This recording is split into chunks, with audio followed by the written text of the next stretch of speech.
Welcome to Rges Pre-Algebra, Lesson 27B. I trust you all are having a good day, and I want to just start this day with the scripture, "Be to me a rock of refuge, to which I may continually come." It's such an encouraging word. The Lord desires to be our rock, the one that keeps us steady and steadfast and solid, even when there's turmoil about us. A refuge, a place of safety, a place to which we can run in times of trouble. He says, to which I may continually come. I love that, the day I may come to him. The way is always open, continually. And he exhorts us, I think, in this passage also. Where are you turning today? When your heart is troubled, when you find yourself becoming anxious, when you're uncertain about the days in which we are you running continually to the Lord your strength? So let me just exhort you with that. Now, the first thing we will do is go ahead and go over your homework answers. So I want you to get out 8.1 and 8.2 and correct these with us. Now, I would like to say it might become tempting as you are at home and you're not accountable by bringing your work to me to have me check it and be aware that you're keeping up. It might be tempting to just listen and follow along without trying to do the work yourself, but only just looking when I give you answers. Please let me exhort you not to do that. Your learning curve will dive if you do that. If you just follow along answers, it's not nearly the same thing as trying to find your own answers first.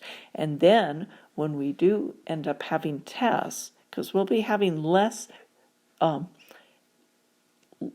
fewer number. We're not going to have weekly quizzes. We're just going to have tests on each chapter, and when it comes time to have the test, you will have not put in the proper work, and you might lose credit for the spring of the course. So don't do that. Make sure that you are keeping up with your learning and understanding. All right, so let me give you your answers here. Okay, so here are your answers for 8.1 and 8.2. I wrote down on your homework 1 through 26 all, but it really only goes down through 20. I'm not quite sure what I was thinking there. I apologize for that. And we were not asking you to do the sharpening skills. Sure. So we're going to begin now with our new concepts. 8.3 is going to talk about facts about lines and line segments. So reading along in this section, it says, recall that two lines that have one point in common are called intersecting lines. I would draw that by a symbol like this. I could label this line AB and this line CD or anything else, and that they can intersect at only one point. In other words, you're never going to have two lines that intersect at 2 points. They'll either not intersect at all, in which case they're parallel, or they'll intersect at only 1 point. An infinite number of lines can be drawn through 1 point. However, what do I mean by that? Well, let's say I have those two intersect there. I could have a third one intersect there, a fourth one intersect, a fifth one. I could go on and on and on and have an infinite number of lines intersecting through that same point. A polygon must have at least 3 line segments, which are called the sides of the polygon. Such line segments are measured by using a ruler. An English or metric ruler can be used. The English system uses inches, feet, and yards for measuring line segments. The metric system measures millimeters, centimeters, decimeters, decameters, hectometers, kilometers, if it's long enough. All right. A straight edge can be used to draw a straight line if a certain length is not required. A straight edge looks like a ruler but does not have any measuring marks. Congruent line segments, we've studied these terms in the last section. Congruent means same size. So congruent line segments would have equal length.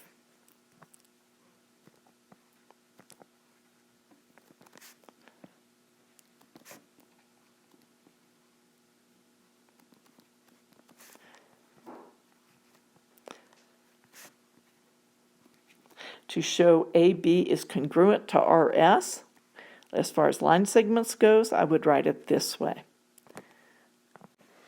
In the previous lesson, it was stated that parallel lines are lines in the same plane that never intersect and are always the same distance apart. It is possible, however, to have two lines in space that neither intersect nor are parallel. Such are called skew lines. So to illustrate skew lines, I would draw something like this. I have a plane. Think of a piece of paper. Hold the piece of paper up in your hand. One line, this line L, here, would think of a pencil laying along the paper, setting on the paper, and it will go infinitely in both directions. And the second line, let's call it M, here would angle down and go through the paper. So it'd go above the paper and below the paper, only having one point on the paper. Okay. And so these lines, if you can imagine them stretching out, will never intersect. Okay. And so these are called skew lines. Two lines in the same plane that never intersect. There's my plane. There's line A, and there's line B. They're both in the plane, and they never intersect. I drew it a little bit off. Okay, maybe angled that way better. Okay. They never intersect, so these are parallel lines. And the ones above are called skew lines. Never intersect and not in the same plane. Parallel lines, they never intersect, but they are in the same plane. So let's continue on now. It says, it is possible, however, to have two lines in space that neither intersect nor are parallel. Okay, so these are not parallel. Right? I think that's obvious because they don't keep the same distance from one another.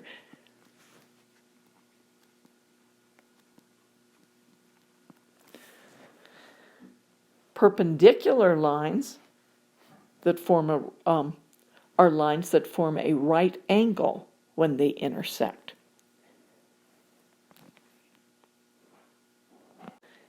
We use this symbol here, like half a box, to indicate a right angle in a figure.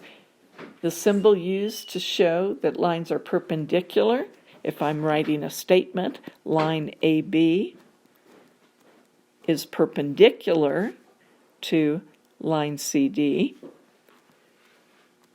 This here is the symbol for perpendicular. For instance, okay, and I just wrote that for you. If a line is drawn perpendicular to one of two parallel lines in the same plane, then the line is also perpendicular to the second parallel line. Never assume lines are either perpendicular or parallel just by looking at them. You have to have some marking in geometry to indicate that they are in fact. In other words, we don't want them approximately perpendicular. We must know that they are. How would I know that they are? Either by measuring 90 degrees or because my figure has, or my drawing has a symbol that indicates it's 90 degrees. So this last comment that he was talking about was, what if I have two parallel lines, AB and CD? So we'll say line AB is parallel to line CD, and I have a line, let's say M, that is perpendicular to AB, then I know that M is also perpendicular to CD. So in a formal geometry class that you'll be taking later, you prove things like this. There's a number of steps you can go through to prove that this statement is true, but right now they're just teaching it to you as a quality. If given, so the if line AB is parallel to line CD, as in my drawing here, and line M is perpendicular to AB, then I know that line M is perpendicular to line CD. Now in your homework here, you will be given, so the first part of your homework will be 8.3,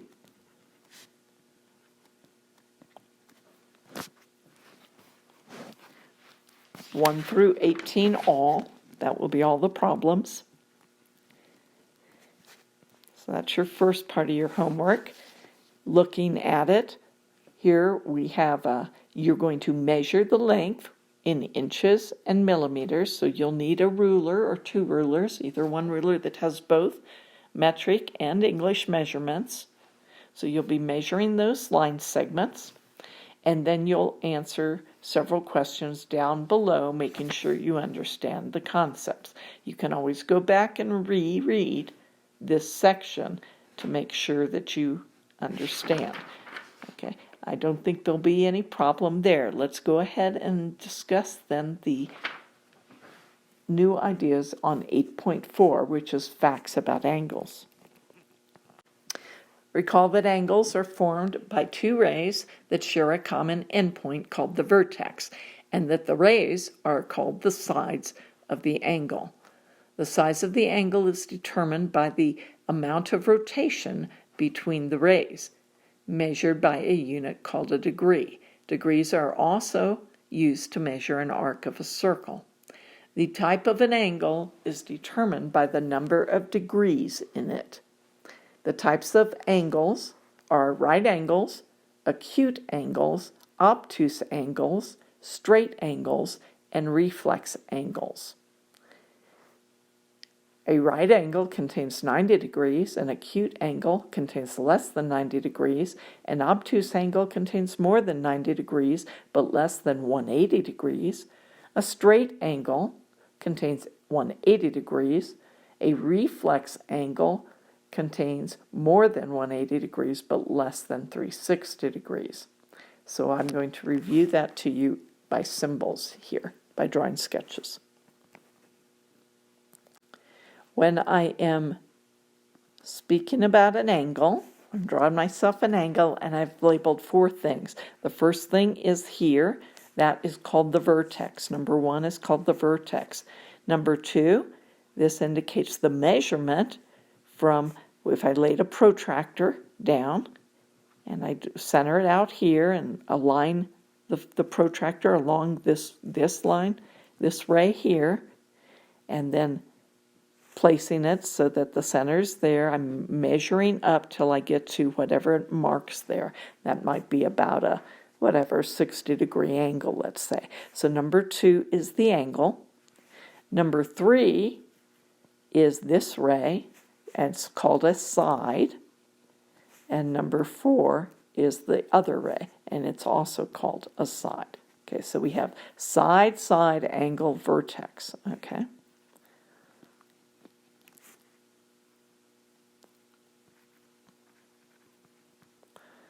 These are the components, and this is the angle measure here. And these are the components of an angle. And that angle measure is in degrees. And you measure it with a protractor. Okay? Now, when we're thinking about angles, my first angle could be,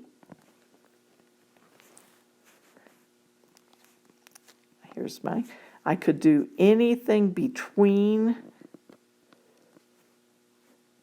0 degrees, that would be both sides going straight out this way, to 190 degrees. I'm sorry, not 190, 90 degrees. Okay. Anything in this range, any angle in this range is called an acute angle. I think of it because it's cute, it's little. Okay. Then this one straight up, so this is between. It's greater than 0 degrees, this angle A, okay, and less than 90 degrees. Okay, it's between those two. I'll just label it angle A. Okay. If it's, this is the measurement of angle B. Angle B equals 90 degrees. And we call that a right angle.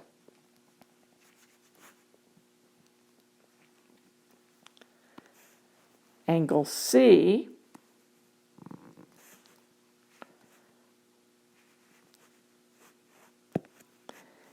is anywhere between 90 degrees and 180 degrees.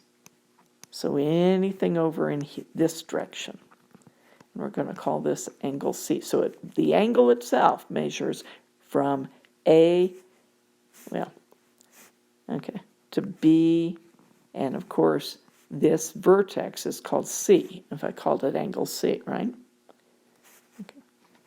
So anything that is greater than 90 degrees and less than, let's try that again. Oops. Let me erase that. Here we go. Okay, so we're talking about angle C. It's going to be greater than 90 degrees. I left out a symbol, you see. And less than 180 degrees. And the term for that is an obtuse angle.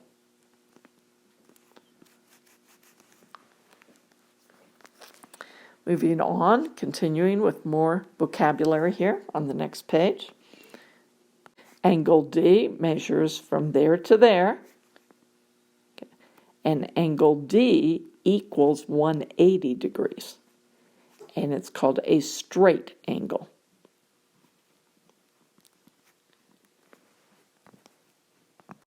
Okay, so now the next kind of angle would be angle E here, which illustrates something that goes all the way over from the first ray.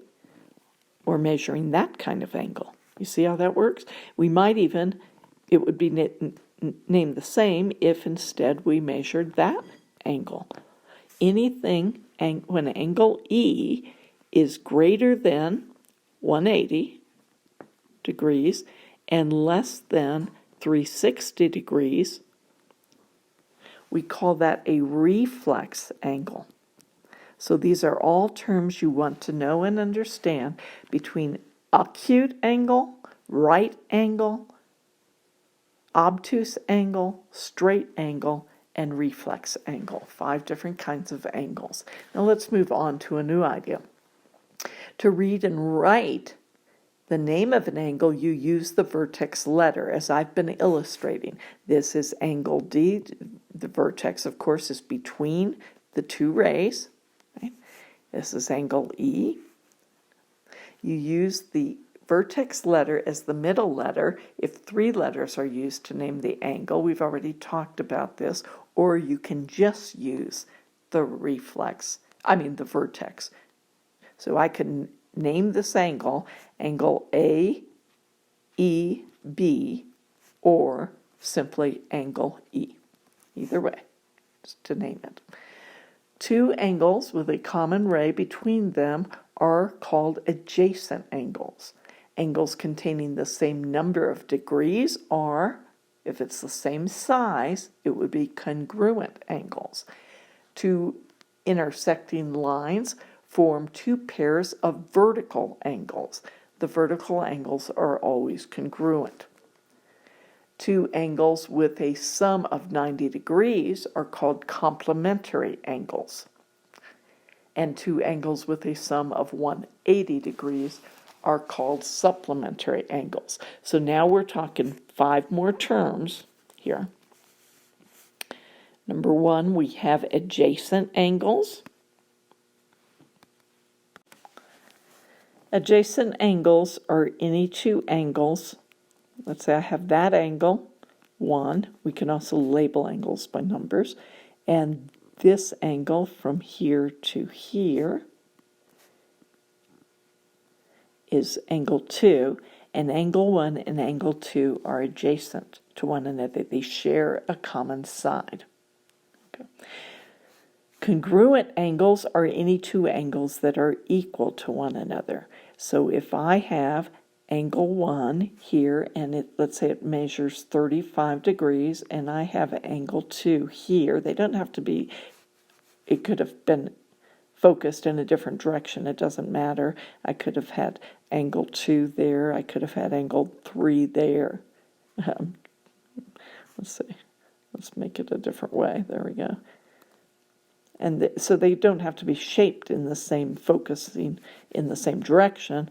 All three of these, if they all three measure 35 degrees, then they are congruent. Angle 1, I would write it this way.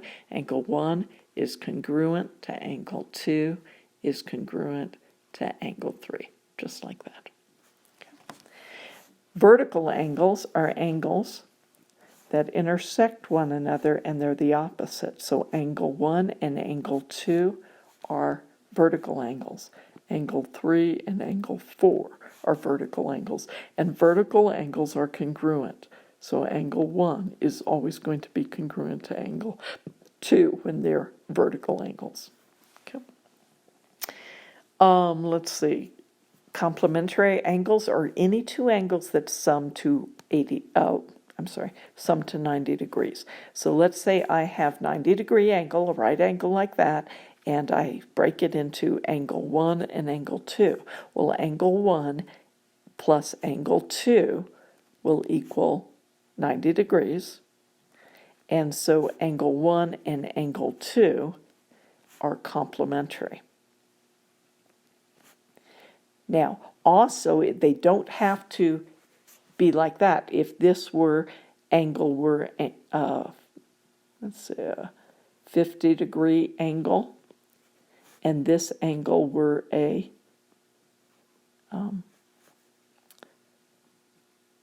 40-degree angle, these two angles, angle 1 and angle 2, are also complementary. So they do not have to be touching one another. By the same token, we have a straight line, and if I broke that into two angles, angle 1 and angle 2, a straight line angle, or a straight angle, is 180, so in this case angle 1 plus angle 2 equals 180, and so they are called supplementary.